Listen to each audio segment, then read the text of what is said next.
ಇವತ್ತು fatty liver ಬಗ್ಗೆ ಮಾತಾಡ್ಬೋದಾ ma'am? ಖಂಡಿತವಾಗ್ಲೂ ಫ್ಯಾಟಿ ಲಿವರ್ ಎಂಥ ಒಂದು ಕಾಮನ್ ಇಶ್ಯೂ ಆಗಿಬಿಟ್ಟಿದೆ ಅಂದರೆ ಔಟ್ ಆಫ್ 3 ಪೀಪಲ್ ಒಬ್ರಿಗೆ ಫ್ಯಾಟಿ ಲಿವರ್ ಇರ್ಬೋದು ಅಂತ ಹೇಳ್ತಾರೆ. ದ ಬಿಗ್ಗೆಸ್ಟ್ ಮಿಸ್ಟೇಕ್ ಏನಂದರೆ ಆಲ್ಕೋಹಾಲ್ ತಗೊಂಡಾಗ ಮಾತ್ರ ಫ್ಯಾಟಿ ಲಿವರ್ ಡೆವಲಪ್ ಆಗುತ್ತೆ ಅಂತ ಒಂದು ತಪ್ಪು ಕಲ್ಪನೆ ಇದೆ. ಮಿಲಿಯನ್ಸ್ ಆಫ್ ಪೀಪಲ್ ಲೈಫಲ್ಲಿ ಅವ್ರು ಡ್ರಿಂಕ್ಸೇ ಮಾಡಿರಲ್ಲ, ಅವ್ರಿಗೂ ಫ್ಯಾಟಿ ಲಿವರ್ ಇರುತ್ತೆ. ಈ ಫ್ಯಾಟಿ ಲಿವರ್ ಎಷ್ಟು ಕಾಮನ್ ಇಶ್ಯೂ ಆಗಿಬಿಟ್ಟಿದೆ ಅಂದರೆ ಮುಂಚೆ ಸ್ವಲ್ಪ ವಯಸ್ಸಾದವ್ರಿಗೆ ಬರ್ತಾ ಇತ್ತು, ಬಟ್ ಈ ನಡುವೆ even as Young as 20 years 30 years ಇವರಲ್ಲೂ ಇದೆ. ಇದಕ್ಕೆ ಪರಿಹಾರ ಏನು? ನಮ್ಮ ನ್ಯೂಟ್ರಿಷನ್ ಮತ್ತೆ ನಮ್ಮ ಲೈಫ್ ಸ್ಟೈಲ್ ಬದಲಾವಣೆ ಮಾಡಿಕೊಂಡ್ರೆ ಅಲ್ವಾ? ವಾಟ್ ಡು ಯು ಸೇ?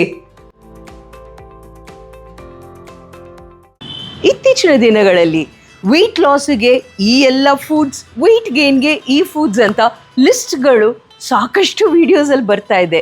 ಅದು ನಿಜಾನ? ಈಗ ಒಂದು ಆಹಾರಕ್ಕೆ ಅದು ವೆಯ್ಟ್ ಗೇನ್ ಅಂತ ಒಂದು ಹೆಸರು, ಇನ್ನೊಂದು ಆಹಾರಕ್ಕೆ ವೆಯ್ಟ್ ಲಾಸ್ ಅಂತ ಹೆಸರು. ಸರಿ ಇಲ್ಲ ರೀ. ಸಿಂಪಲ್ ಎಕ್ಸ್ಪ್ಲನೇಷನ್, ನಾವು ಒಂದು ಮಾವಿನ ಹಣ್ಣು ತಿಂದಿದ್ದ ಕೂಡಲೇ ದಪ್ಪ ಆಗಲ್ಲ, ಇಡೀ ದಿವಸ ನಾವು ಸೌತೆಕಾಯಿ ತಿಂದಿದ್ದ ಕೂಡಲೇ ಸಣ್ಣನೂ ಆಗಲ್ಲ. ಈ ವೆಯ್ಟ್ ಲಾಸ್ ವೆಯ್ಟ್ ಗೇನ್ಗೆ ಒಂದು ಸೈನ್ಸ್ ಇದೆ.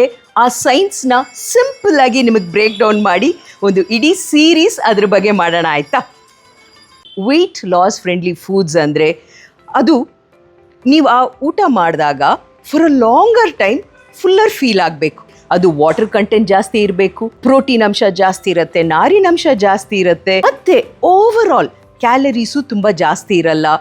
ನಾವು ಏನೇ ಸಣ್ಣ ಆಗಬೇಕು ಅಥವಾ ದಪ್ಪ ಆಗಬೇಕು ಅಂದರೆ ನಮ್ಮ ಕ್ಯಾಲರಿ ಗೋಲ್ಸ್ ಬಹಳ ಇಂಪಾರ್ಟೆಂಟ್ ಅಲ್ವಾ? ಉದಾಹರಣೆಗೆ ಪಪಾಯ ಇರ್ಬೋದು, ಕ್ಯೂಕಂಬರ್ ಇರ್ಬೋದು, ವಾಟರ್ ಮೆಲನ್ ಇರ್ಬೋದು. ವೆಯ್ಟ್ ಗೇನ್ ಫ್ರೆಂಡ್ಲಿ ಫುಡ್ಸ್ ಏನೆಂದರೆ ಸ್ಮಾಲರ್ ಪೋರ್ಷನಲ್ಲಿ ಜಾಸ್ತಿ ಕ್ಯಾಲರಿ, ಅದನ್ನು ಕ್ಯಾಲರಿ ಡೆನ್ಸ್ ಅಂತ ಕರಿತೀವಿ. ಈ ನಟ್ಸ್ ಆ್ಯಂಡ್ ಸೀಡ್ಸ್ ಎಲ್ಲ ತಿನ್ನುವಾಗ ಸುಮ್ಮನೆ ಹಾಗೆ ತಿನ್ನಬೇಡಿ, ಅದನ್ನು ಕೌಂಟ್ ಮಾಡಿ ಒಂದು ಬಟ್ಲಿಗೆ ಹಾಕಿ ತಗೊಳ್ಳಿ ಅಂತ. ಯಾಕಂದರೆ ಚಿಕ್ಕ ಪೋರ್ಷನಲ್ಲಿ ಜಾಸ್ತಿ ಕ್ಯಾಲರೀಸ್ ಇದ್ದಾಗ ನಿಮ್ಮ ಗೋಲ್ ಏನಿದೆಯೋ ಅದಕ್ಕೆ ಅದು ಸೂಟ್ ಆಗಿಲ್ಲ ಅಂದರೆ ಅದು ವೆಯ್ಟ್ ಗೇನ್ ಆಗುತ್ತೆ. ನೆಕ್ಸ್ಟ್ ಸೀರೀಸಲ್ಲಿ ಆಹಾರದ ಬಗ್ಗೆ ಇನ್ನಷ್ಟು ಎಕ್ಸಾಂಪಲ್ಸ್. ಓಕೆ, ಎಗ್ಸ್, ಮೊಟ್ಟೆಯನ್ನು ಕಂಪ್ಲೀಟ್ ಪ್ರೋಟೀನ್ ಅಂತ ಕರಿತೀವಿ. ಮತ್ತೆ ಇದರಲ್ಲಿ ಇರುವ B12 iron energy production, cell ರಿಪೇರ್ಗೆ ಸಹಾಯ ಮಾಡುತ್ತೆ. ಎಗ್ಸ್ ಅಲ್ಲಿ ಯೋಕ್, ಹಳದಿ ಪೋರ್ಷನ್ ಅಲ್ಲಿ ನ್ಯೂಟ್ರಿಯನ್ಸ್ ತುಂಬಿರುತ್ತೆ. ಕೋಲಿನ್ ಪವರ್ ಇಂದ ನಮ್ಮ ಲಿವರ್ ಎಫಿಷಿಯನ್ಸಿ ಬೆಟರ್ ಆಗುತ್ತೆ. ಮೊಟ್ಟೆಯಿಂದ ಥರ್ಮಿಕ್ ಎಫೆಕ್ಟ್ ಅಂತ ಕರಿತೀವಿ, ಅದು ನಮಗೆ ವೆಯ್ಟ್ ಮ್ಯಾನೇಜ್ಮೆಂಟ್ ಸಹಾಯ ಮಾಡುತ್ತೆ. ಕಾಮನ್ ಕ್ವೆಶ್ಚನ್, ಕೊಲೆಸ್ಟ್ರಾಲ್ ಇದ್ರೆ ನಾನು ಮೊಟ್ಟೆ ತಗೋಬೋದಾ? ಒಂದು ಬಾಯ್ಲ್ಡ್ ಎಗ್ ಪರ್ ಡೇ ಅಥವಾ ವಾರಕ್ಕೆ 4 to 5 eggs ತಗೋಬಹುದು. ಮತ್ತೆ ಒಂದು ಹೋಲ್ ಎಗ್ ಜೊತೆಗೆ 2 ಎಗ್ ವೈಟ್ ಆಡ್ ಮಾಡ್ಕೋಬಹುದು.